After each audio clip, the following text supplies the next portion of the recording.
So this morning I'm pleased to share to you and talk about the dignity of humanity, or in short, we will look at the value of man.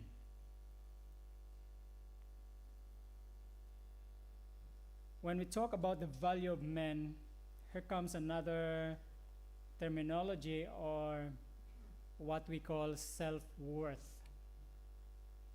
Okay, you understand about self-worth, right? And that is how we value yourself and others as well. And self-worth is an important commodity or service. You know why?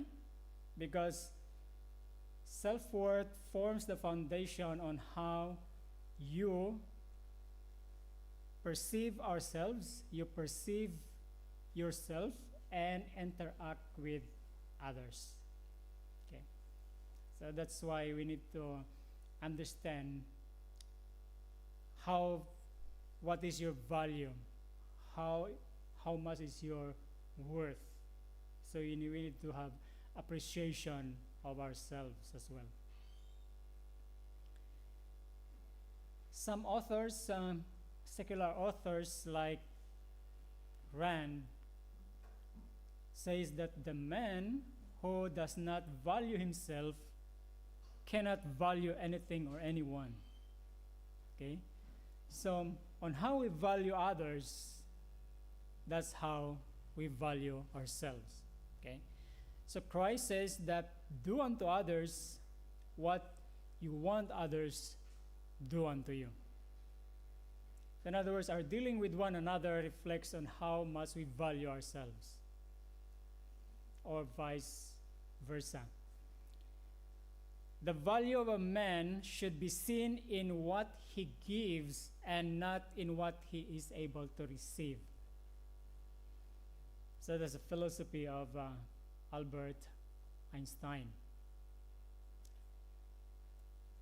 One of the founding fathers of the United States, I conceive that the great part of the miseries of mankind are brought upon them by false estimates they have made of the value of things. Okay? On how much they value things. So, we have valuation could come if we have a right estimate upon others.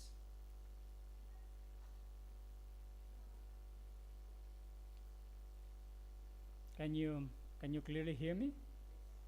Okay. So, some people have low self-esteem. Some have high self-esteem. Okay? But you know what is the effect of low self-esteem?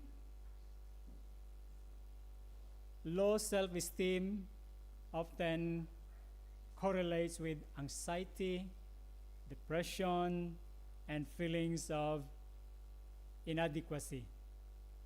So if a person has low estimate upon himself, then that results to anxiety, depression, and feelings of lack.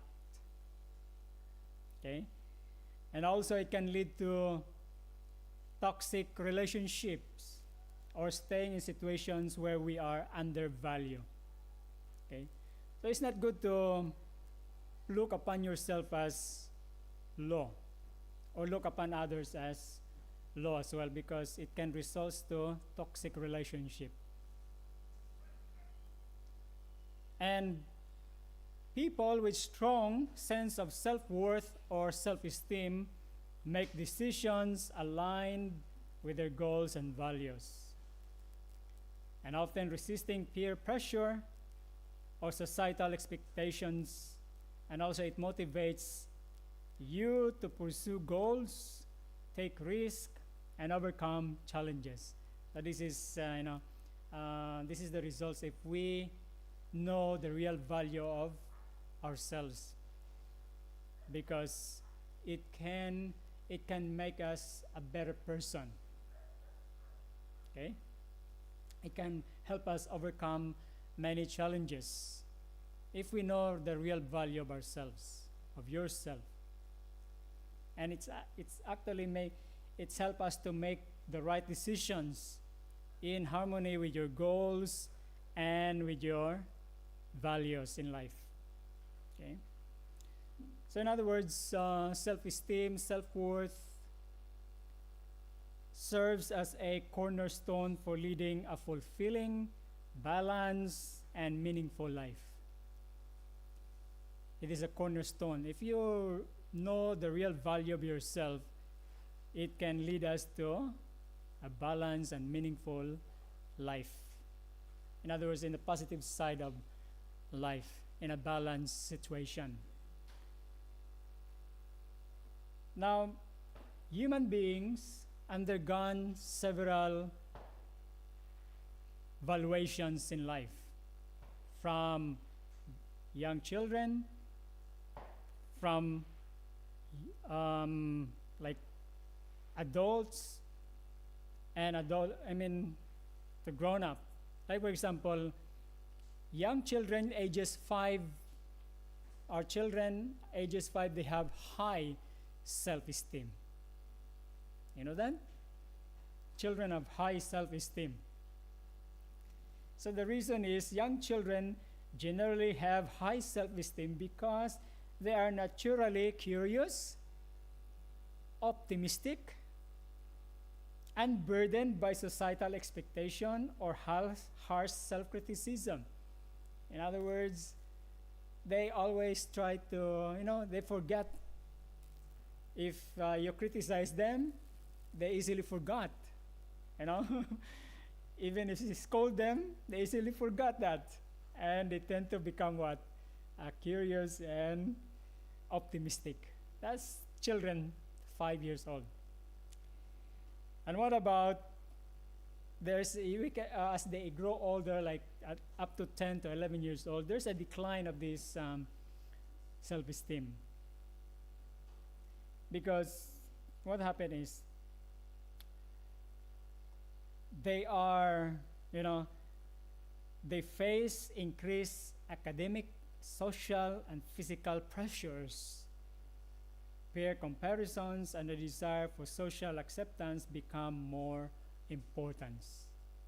So that self-esteem decline when they reach the age of 10 to 11 because of the peer pressures. They understand more of the environment, the competitions, and they tend to realize that they have to do something to be accepted by society. So that's where the challenge is. And when they reach the age of 13 to 18 years old, we can see here that for many that is true. The self-worth or self-esteem decrease, because adolescence is a challenging times for self-esteem due to identity exploration, hormonal changes, and intense peer comparison, especially when they goes to school. There are body image issues. They're concerned about their figures, their appearance, that they tend to compare themselves to others. Oh, she's more beautiful than me, so what she's using, I might also do that. So they are concerned about many body issues, academic stress, especially in school competitions, and social dynamics make them worse feelings of inadequacy. So in summary, development of cognition or cognitive development, as children grow, they develop the ability to self-reflect and compare themselves to others, which can lead to more self-criticism. In terms of social pressures, the increasing importance of peer opinions and societal standards like about beauty, intelligence, or success can erode self-esteem. And there are also biological changes, hormonal shifts during puberty often amplify emotional sensitivity and self-doubt. So self-esteem, human beings have a problem regarding self-esteem. So we have all that concern. And the value they place in themselves. Can it be true that human beings are just little importance? And especially today, the rampant teachings of evolutions that we came from lower forms of animals that can contribute as well to the valuations of ourselves. But we don't, I believe that Christians have placed more value on themselves than those non-Christians. So do you think how much is the worth of man? Or probably because we do not know how to value ourselves, or we do not know how we define ourselves. A story about a merchant and a beggar. So this merchant always passing the side of this beggar, and he always throw coins on him. But at the same time, he would always tell the beggar, I am a merchant, I am a businessman. And I always expect to receive good value from businessmen whom I do business with. So he explained to the beggar, I am a businessman. And I always expect, if I give you something, I always expect some value in return. He is always giving some coins to the beggar. And yet he was saying that I am making business with you. Okay. And one day, this beggar was not anymore on the sidewalk begging. And then time passed, and the merchant forget about him until he walked into the public building, and there in the concession stand sat the former beggar. He was obviously the owner of his own small business. Yes. And yeah, they had the opportunity to talk. Probably the merchant was so happy, and the beggar was also happy. And the beggar said, I've always hoped you might come by someday. You are largely responsible for me being here, because you keep telling me that I was a merchant. I am a businessman, not a beggar. You see that? So you always keep telling me that I am a businessman. I am not a beggar. So the money that you give me, I bought pencils and started to sell pencils. Lots of them, because you gave me self-respect, caused me to look at myself differently. Warren Buffett said, one of the richest men in the world, Warren Buffett, said, price is what you pay. Value is what you get. When you go to the op shops, for example, you might pay a little amount of money, maybe $5 or $8 for a good quality of clothes. And when you compare that clothes to the price of other shop, you might wonder, wow. You know that? You pay $8 or $4, but actually the value of that is for other shop is what? Maybe $100 or more. Okay.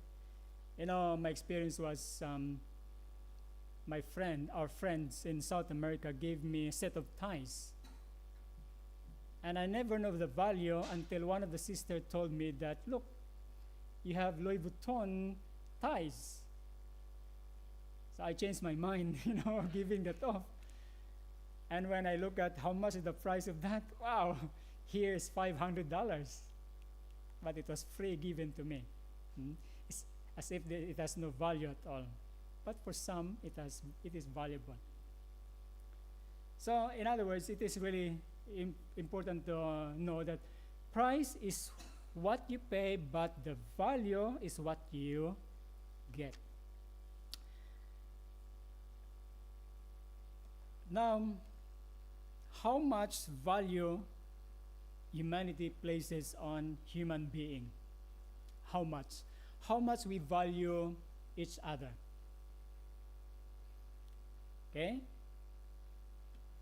You know, in this illustration we can find here that, let me just blow up here. We find it here that there was a doctor, professor of certain university. Although these findings has no academic references or publications. So he calculated the commercial worth of the human being. If the protein, fat, and carbohydrate, vitamins, and minerals content of the body could be extracted out of it, it would worth only $5.60. That's cheap, right? Yeah. If you extract all the mineral contents and vitamins, it's only worth $5.60, according to the international market codes. Okay. But even if we consider the inflation, it's still equivalent today as $30. See, that's how cheap is the international market codes for your components of the body. That's really cheap, right? That's really cheap, brethren. And there's another professor that evaluate the value of human being in terms of chemical composition. And it's only worth $32. Not much, okay? So if we take all the contents of our body, like the material value according to the elements of the human body on the market at the time, that will be like 45 liters of water. How much is that cost? You buy 45 liters of water in the market. That's the composition of the average human body. And the fat of your human body could only make 7 bars of soap. Not really much of the price, right? And if you take all the carbons of the human body, it can only take 6 pencils. And also there are phosphorus, the phosphorus that can make 2,000 matches.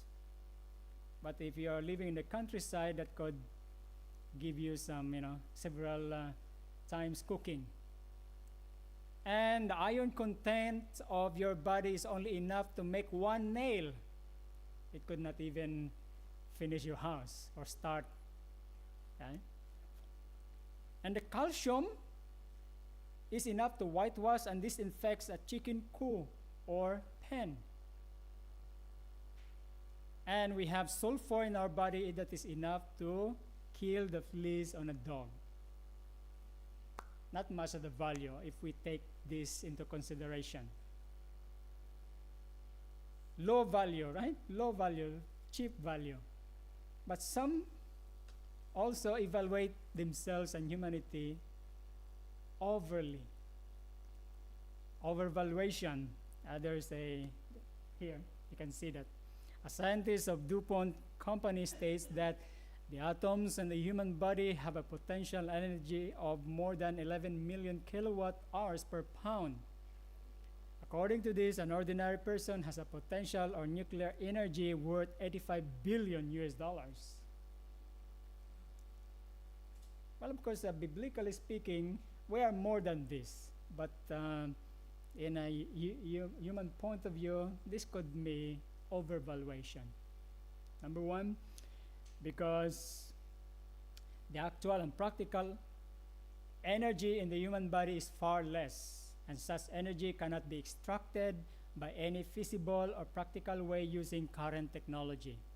So still, we cannot use the atomic energy in our body.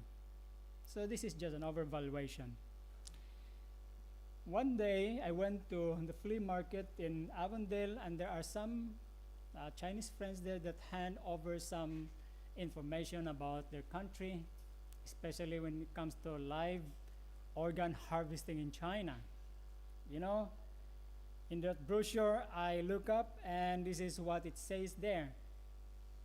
If you can sell your liver, it can cost 115,000 to 153,000 US dollars. If you are selling your organ, your liver could cost in China 115,000 to 150,000 US dollars. That's only the liver. Well, if you give your heart, offer your heart, can cost up to 188,000 US dollars. But what is that money? You have no heart anymore. Your cornea and eye could cost $35,000 US dollars. Your lungs could be 177 to 200,000 US dollars. Your kidney, this is popular, I think, kidney, even one maybe 73,000. Kidney and pancreas to 177,000. So different organs of your body can cost this for live organ harvesting. But is that the worth of men? Is that the worth of a human being? What about the God? If we ask God how much He value us, how much He value us, if we ask God. Jeremiah 31 verse 3, the Lord had appeared of old unto me, saying, Yea, I have loved thee with an everlasting love, therefore with loving kindness have I drawn thee. God's love is extended to us, whoever we are, whatever we are, whether we are rich or poor, sick or healthy, black or white, God's love is everlasting. Humanity is different. Human love is different. Like for example, when a person court a lady at her young age, oh, you're so beautiful, your face, you're so beautiful, because we don't see any wrinkles. It's easy for us to say I love you. What about if when they grow old, when the teeth are gone, and when they could not, when the wrinkles are there, appear?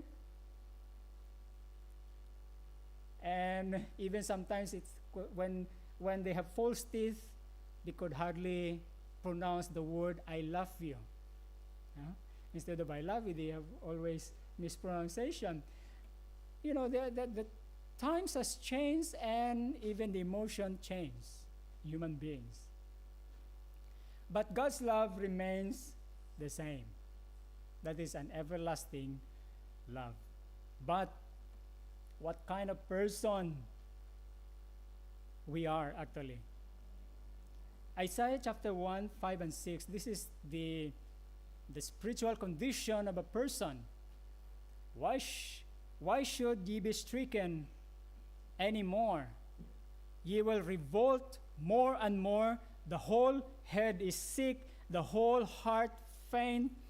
From the sole of the foot even unto the head there is no soundness in it, but wounds, bruises, and putrefying sores, they have not been closed, neither bound up, neither mollified with ointment. Now, if you have seen literally this kind of person, what would you feel? Would you still love that person? The head is sick, the whole body maybe full of sores or bruises. Can we feel love for that person? And if that person, for example, did not shower for 60 years, there's a man in Iran, for 60 years he never took a shower. Can you love that person? Yes? You search that on the internet. The dirtiest man on earth is in Iran. But I'm saying here, and the Bible says that whatever conditions we have or we are, God's love is everlasting. Because only divinity could manifest such love. Humanity could not do it unless Christ is in our heart. Now, what about Jesus Christ? When some people had portrayed Jesus Christ, we have some images what Jesus Christ looks like. But what the Bible really tells about Jesus Christ, is he attractive like the Hollywood figures, or the figures in politics? Is he like that? Isaiah 53 gives us the description, who had believed our report, and to whom is the arm of the Lord revealed? For he shall grow up before him as a tender plant, and as a root out of a dry ground. He had no form, nor comeliness, and we shall see him. There is no beauty that we should desire him. He is despised and rejected of men, a man of sorrows, acquainted with grief, and we hid, as it were, our faces from him. He was despised, and we esteemed him not. So one of the interesting features in the appearance of Jesus Christ is that, when people would look at him, they would not be attracted to him. Yes. So I'm not sure if Jesus Christ was an ugly person or handsome, but this is what the Bible says. He had no form nor comeliness, and when we shall see him, there is no beauty that we should desire him. That's how Jesus Christ appeared, physically. But whether we appear to be comely or ugly, God's love for us is the same. As a child of God, the Christian is valuable. Yes, we are children of God, and we are valuable. And David says, when I consider thy heavens, the work of thy fingers, the moon and the stars which thou hast ordained, what is man that thou art mindful of him, and the son of man that thou visitest him? So when the psalmist was gazing on the stars, the stellar bodies, he pondered, what is really man that God was mindful of us?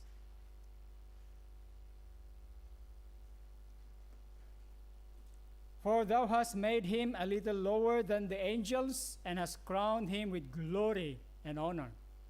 Man is the crowning glory of creation. We are made lower than the angels, but we are the crowning glory of creation, because what? We are made in the image of God. And Isaiah as well, God told us through Isaiah, I will make a man more precious than fine gold, even a man than the golden wedge of Ophir. So your value in the sight of God is more or is higher than the gold of this world. We are far more valuable than that. And the Apostle Peter tells us how much is the cost of man. For as much as you know that you were not redeemed with corruptible things, as silver and gold from your vain conversation received by tradition from your fathers, but with the precious blood of Christ, as of a lamb without blemish and without spot. How much your price? How much is the price here? We are purchased not with gold, silver, nor gold, but with the precious blood of the Son of God. That's your price, brethren. We must know your value. We must know that it is our value. Okay? And John, in Revelation 5, verse 9, and they sang a new song, saying, Thou art worthy to take the book, and to open the seals thereof, for thou hast slain, and hast redeemed us to God by thy blood out of every kindred and tongue and people and nation. Redeemed, meaning we are ransomed. The ransom price is equivalent to the blood of Christ. And Ellen White, Spirit of Prophecy, says here, Christ offered up his broken body to purchase back God's heritage, to give man another chance, another trial. By his spotless life, his obedience, his death at the cross of Calvary, Christ interceded for the lost race. The offering is acceptable, and pardon covers all transgression. In other words, whatever sin you have committed, the blood of Christ can cover that. Yes. No sin that is so dark or so thick that cannot be cleansed by the blood of Christ. Christ has pledged himself to be our substitute and surety, and he neglects no one. You know what this surety is? Like, for example, it's like a co-borrower. Some people, when they apply for a loan, they must take someone to be their co-borrower. In other words, if they cannot pay, their one will pay for their loan. Well, the Bible does not encourage us to do so. We should not be a surety for another, right? It was discouraged in the Bible. But Christ becomes our surety because we cannot pay the demand of justice. So Christ becomes our surety, becomes our co-borrower. So he who could not see human beings exposed to eternal ruin without pouring out his soul unto death in their behalf, we look with pity and compassion upon every soul who realize that he cannot save himself. We are hopeless, brothers and sisters. We cannot save ourselves, even if we want to. We cannot. It is impossible. You know what impossible that word means? It cannot be. That's impossible. It cannot be. I don't know how to express that, but it cannot be. So the price Jesus paid on the cross for us is the value of the human being, and it is far above monetary price. Another statement, the value of a soul, who can estimate, who can count? Would you know its value, its worth? Do you want to know how much you are worth? Go to Gethsemane and then watch with Christ through these hours of anguish when he sweat as it were great drops of blood. Look upon the Saviour uplifted on the cross. Hear that despairing cry, my God, why have you forsaken me? So that is a cause. He felt that he was forsaken by his Father. That's the cause of redeeming us. And look upon his wounded head, that pierced side, that marred feet.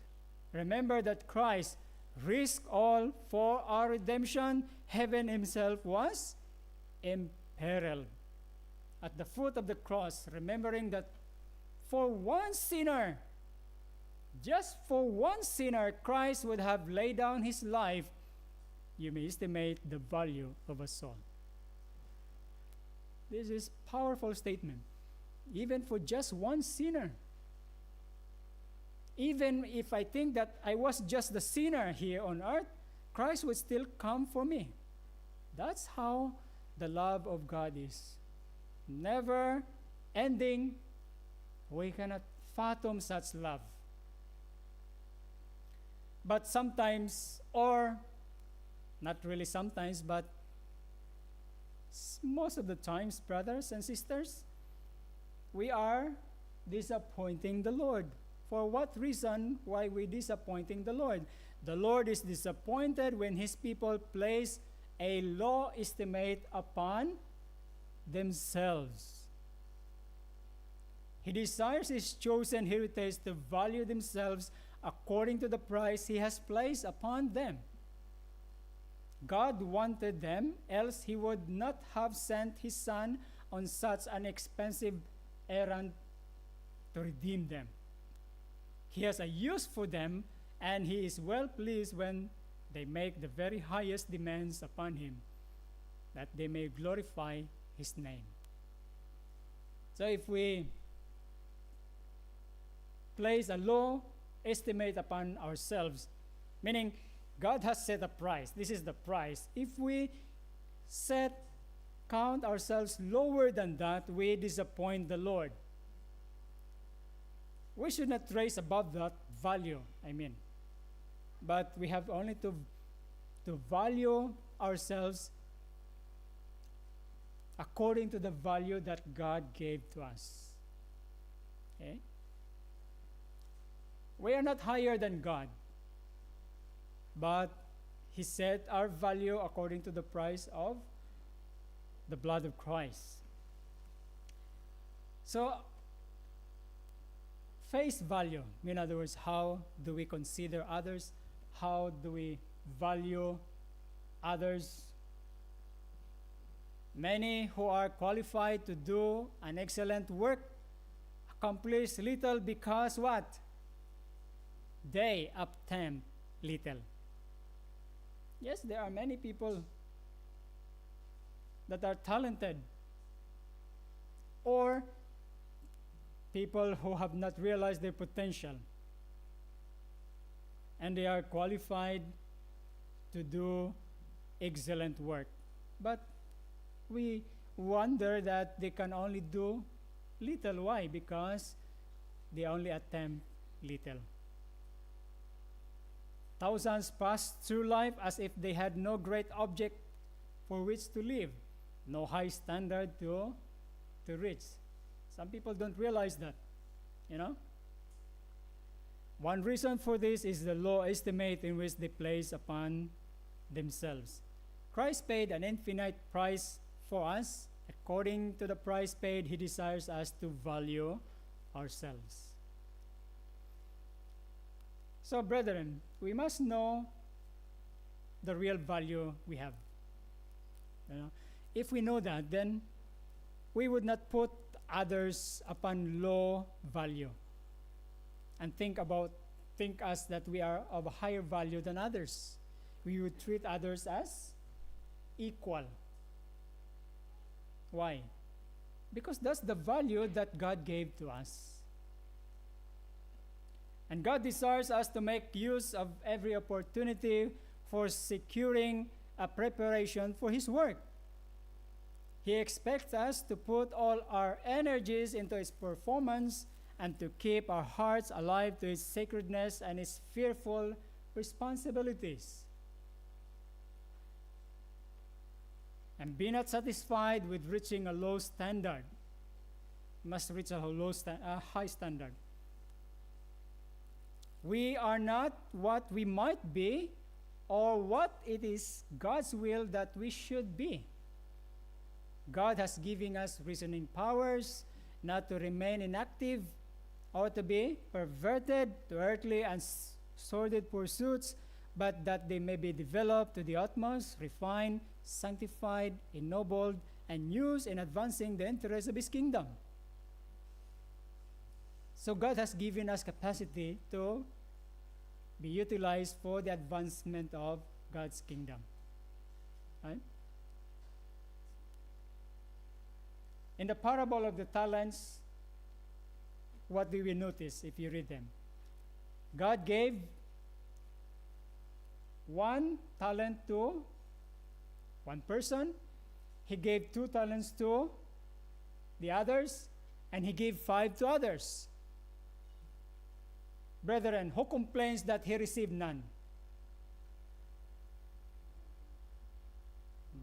No one complains that he received none. All of them received from the Lord. 1, 2, or 5. Nobody complained that I received none. In other words, talents are varied on different levels as well. So we should not compare ourselves with one another, because remember, talents are distributed accordingly, according to, it is the will of God. Okay? So we should not be envious about with others who have, sometimes we term them, they are more talented. You have talents, brethren, but maybe you have not explored them, or you just take it for granted. So we should not be envious with others that looks like talented. No, because everyone has their own capacity. Okay. But of course, in terms of, for example, in terms of singing, not all are gifted with a gift of song. Okay?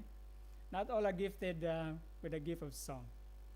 None should consent to be mere machines run by another's mind, because he has given us reasoning powers. God has given us the ability to think and to act, and it is by acting with carefulness, looking to Jesus, to him, for wisdom, that you will become capable of bearing burdens. Stand in your God-given personality. Be no other person's shadow. Expect that the Lord will work in and by and through you. Yes? Yes.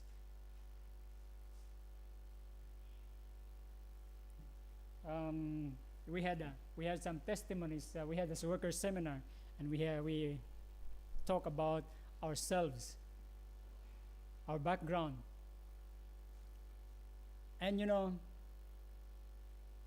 one of the things that I heard is that if God could speak through a donkey, how much more he could speak to us? Yes, God one time speak through a donkey. If the donkey could talk, what about us? God can use us, brethren. Yes. Expect that the Lord will work in and by and through you. Must believe, we have to trust. We must trust. Use our ability. Never think that you have learned enough and that you may now relax your efforts. So of course, brethren, learning is a process.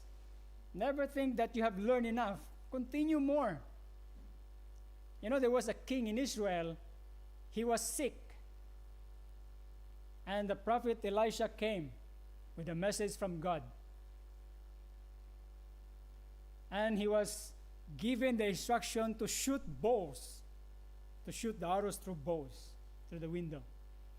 And the king shoot first, shoot the second, and shoot the third, and he stopped.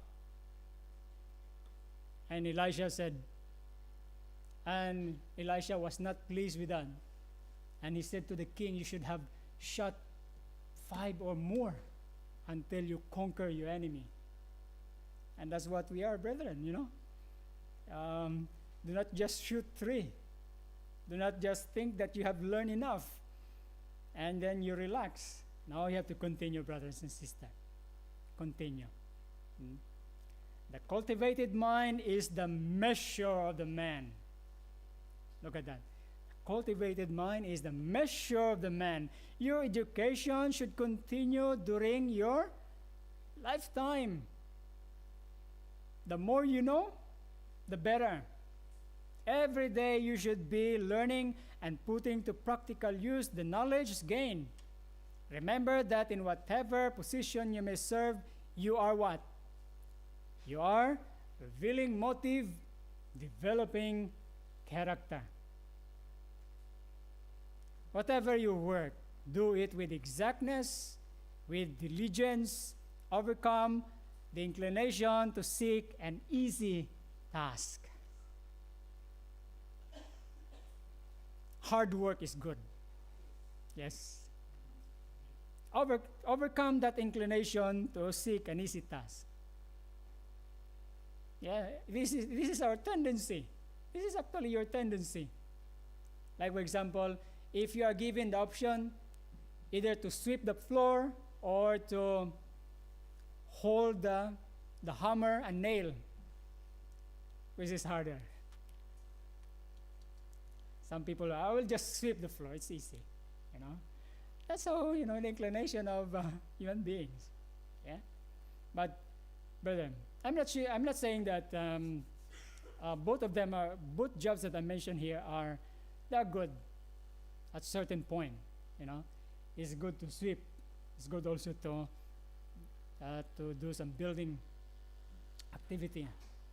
Okay, but we need to overcome the inclination to seek an easy task.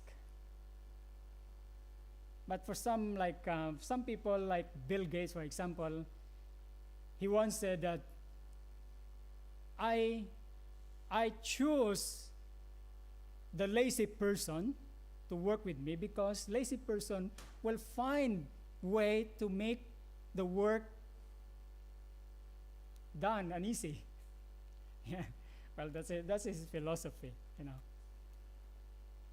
But I mean, our tendency is actually to shun away hard work. But hard work is challenging. There you can find, you will see yourself if you put into it. So, brethren, these are things that we need to understand when we take into consideration seeing the real value of yourself. So you and I, remember that everyone, you and I are valuable to Jesus Christ. Nothing is undervalued. Now, no one is overvalued. Christ pays an infinite price for us, a price for above market quotation. And we should thank God for the great esteem in which He regards us through Jesus. So, how God values us is through Jesus Christ. In accord with His high value, in harmony with His high value of price, we should aspire to better things, of course, because God is valuing us that much, so we must aspire to better things. Try to be useful to God. Try to be useful to Him. Our fruit should reveal the value that Christ has given us. So the result of our work, the result of our effort, will reveal the value that Christ has given to us. So let us pour out our talents to His service and use them for the salvation of souls. Let us put forth everything into His work, and the Lord will use us tremendously for His work on earth, for the work of soul saving. And may the Lord bless you, brethren, as we realize how valuable we are in the sight of